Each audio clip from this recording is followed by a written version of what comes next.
Edizione di Venezia dei telegiornali di Antenna 3 Nord-Est, buonasera e ben trovati per una politica ora con l'inno di Mameli che incrina i rapporti tra PDL e Lega all'interno del Consiglio provinciale di Venezia, area di tensione fra le parti dopo una mozione che al Carroccio non è piaciuta. Vediamo.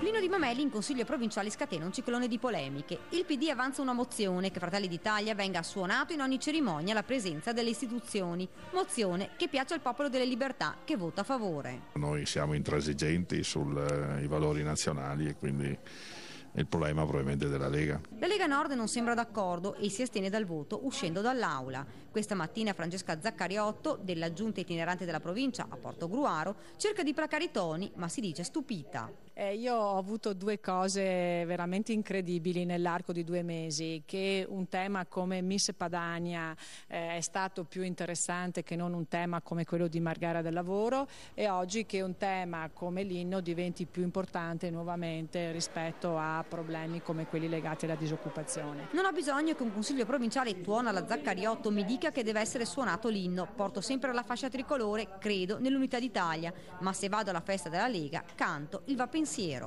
Una spaccatura della maggioranza? Ma assolutamente no. Essere di maggioranza non significa che sempre e comunque dobbiamo pensarla nella stessa maniera. Risponde secco dalla Torre.